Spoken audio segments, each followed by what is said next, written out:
Salut les brutes et bienvenue sur Sport Brutal. Alors aujourd'hui, je vais vous parler d'un livre, Toxic, de William Raymonds.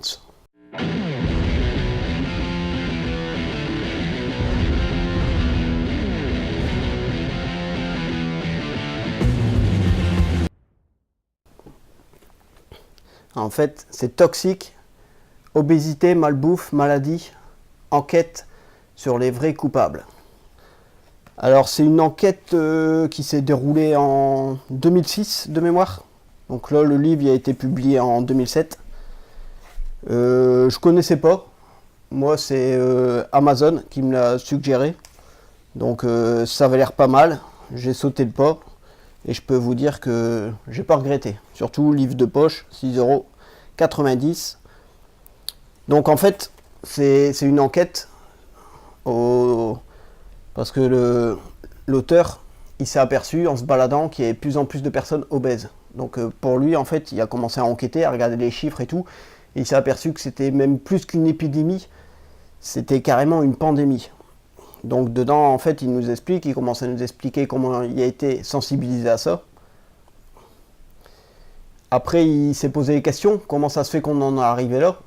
Donc au début, il s'est aiguillé plutôt sur le fait qu'on est de plus en plus sédentaire. Donc qu'on se dépense moins et que la nourriture est de plus en plus calorique, de plus en plus grasse et les portions de plus en plus grosses. Donc forcément, si on mange plus, de moins bonne qualité et qu'on se dépense moins, on devient obèse. Donc tout d'abord, il commence par une introduction. En fait, il nous parle d'un enfant, de 3 ans qui décède suite à une bactérie. Et en fait, cette bactérie, on apprend qu'il l'a attrapée en mangeant un steak pas suffisamment cuit. Donc un steak haché au barbecue qui a transmis une bactérie. Donc après, dans le développement du livre, on sait pourquoi cette bactérie s'est retrouvée là. En fait, c'est le mode d'élevage intensif et toutes les saloperies avec lesquelles on nourrit le bétail. Et les industriels, en fait, au lieu de se sentir coupables de ce fait, eux, la seule chose qu'ils arrivent à dire, c'est que c'est le consommateur qui doit être plus responsable. Et par exemple, qu'on doit cuire notre viande à point pour éviter les bactéries. Mais que eux, c'est pas grave s'ils nous vendent une viande avec des bactéries, c'est à nous de la cuire de façon à éliminer les bactéries. Donc on va revenir un peu au livre. Donc au début, il va s'aiguiller plutôt par tout ce qui est friture. Donc là, au niveau des fritures, il va commencer à nous parler à la base, c'était frit dans de l'huile classique. Et après, pour des soucis de coût, toujours des soucis de coût de toute façon, on en est venu aux graisses trans. Donc là, pour lui, le trans, ça a été un véritable fléau. Et c'est à partir des graisses trans qu'on a eu vraiment beaucoup de maladies et tout. Alors en plus, les graisses trans, on les trouve pas que dans l'huile de friture. Ça donne une texture plus onctueuse et autres. Du coup, on le retrouve dans tout ce qui est produits transformés, que ce soit des plats préparés, les gâteaux.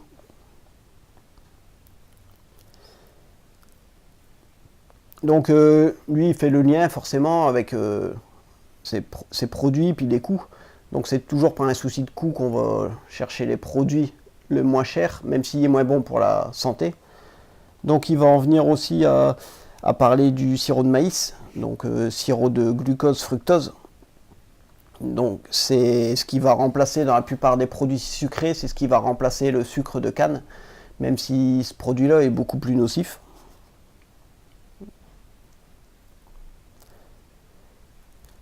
Son enquête, ça va l'emmener vraiment partout et il va voir que l'obésité, en fait, c'est un tout. Mais un tout qui se relie à chaque fois. Donc il va même voir à un moment des scientifiques qui essaient d'isoler, je ne sais plus si c'est trop un gène ou un virus, qui pourrait être un facteur d'obésité. Il va enquêter sur tout ce qui est élevage intensif. Donc il nous met quelques photos même. Donc élevage intensif où on coupe les dents des cochons pour pas qu'ils se mutilent entre eux, tellement qu'ils sont confinés en fait, ils pètent les plombs, ils se bouffent entre eux. Donc on leur coupe les dents, on coupe les cornes des vaches aussi. Tout ça sans anesthésie. on voit vraiment les grosses fermes industrielles. Ils nous expliquent que pour leur déjection, leur excrément, en fait, ils créent carrément des lagons, ce qu'ils appellent des lagons. C'est comme des étangs où toute la merde s'accumule, en fait. Ils nous racontent même des anecdotes où à un endroit, il y aurait une tempête qui aurait passé, qui aurait vidé l'étang. Donc tout ça, ça s'est mélangé dans la nature de la région, donc l'eau est devenue non potable et tout. Alors des fermes comme ça, ils nous alertent, parce que l'écrivain en fait il est français mais il vit aux États-Unis et l'enquête est basée aux États-Unis. Mais il nous alerte en disant attention, ça va arriver en Europe. Entre autres, comme les fermes intensives, il y en aurait déjà qui auraient été, ça date de 2006, qui auraient été construites en Pologne par exemple, pour pouvoir vendre sur le marché européen. Il nous parle aussi forcément des pesticides. Donc en nous disant que la France, on est le 3e pays le plus consommateur de pesticides, donc vraiment se méfier de ça aussi. Alors au niveau des photos qui se trouvent au milieu du livre, il nous parle un peu histoire. Donc là on a une pub Coca-Cola qui nous dit que boire un coca, c'est aussi bien que manger plusieurs fruits. Voilà. C'est bon pour la santé, soi-disant. Du 7-Up, donc une limonade, c'est bon pour les bébés. Et là, on a carrément une bouteille de vin qui nous dit que c'est l'équivalent d'un repas équilibré.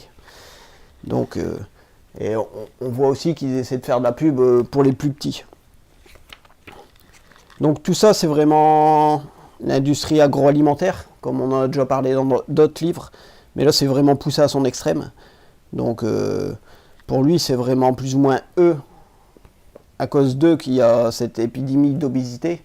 C'est aussi le fait de nos gouvernements qui ne prennent pas parti, surtout aux États-Unis, parce que les gens, pour être élus, ils ont besoin d'argent pour leur campagne, et souvent, c'est les gros groupes agroalimentaires qui n'hésitent pas à mettre la main au porte-monnaie. Alors, il nous parle de tout ce qui est du maïs, justement, pour le sirop de maïs. En fait, il nous explique que c'était un moment, pendant la guerre froide, en fait, ils auraient fait trop de stocks de maïs, ils en ont même revendu aux Russes. Et du coup, c'était sous Nixon, si je dis pas de bêtises. Et pour éliminer leur stock de maïs, justement, ils ont commencé à voir ce qu'ils pouvaient en faire. Donc ils ont réussi à en faire du sirop de glucose fructose. C'est un pouvoir vraiment plus sucrant que le sirop de canne, mais c'est vraiment plus nocif, voire cancérigène. Donc ils ont trouvé cette astuce-là. Après, ce qu'ils ont fait aussi, c'est que le maïs, ils l'ont donné à manger au bétail, alors qu'à savoir que les vaches, par exemple, c'est censé paître dans les champs, donc manger de l'herbe et autres, du fourrage, pas du maïs. Ils sont pas faits pour digérer du maïs. Et en plus, pour vraiment avoir des bêtes obèses et qui grossissent le plus vite possible, alors en plus de tout ce qui est anabolisant, antibiotiques et autres qu'ils injectaient, enfin qu'ils injectent toujours, ils leur donnent de la poudre de protéines. Donc ça, on en a entendu parler quand il y a eu l'histoire de la vache folle. Donc la poudre de protéines qu'ils donnent au bétail, c'est fait de reste animal. Alors là, par exemple, dans les élevages et tout, à force d'être piétinés, les cochons et tout, ils se retrouvent piétinés, étouffés, morts, et ben hop, ça passe dans la poudre de protéines. Les restes des vétérinaires, donc tout ce qui est animaux euthanasiés ou restes d'opération, ça finit dans la poudre de protéines. Les cadavres ramassés au bord des routes, donc l'équarrissage, ça finit dans la poudre de protéines. Et tout ça, ils donnent à bouffer aux vaches. Alors je vous dis pas.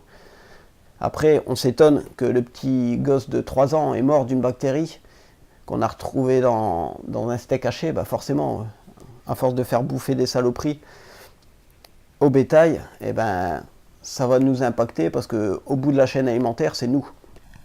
Donc, il y a toutes ces mises en garde. Je vous dis, ça va des graisses trans, au sirop de glucose fructose, à l'élevage intensif, aux pesticides. J'irai pas plus loin.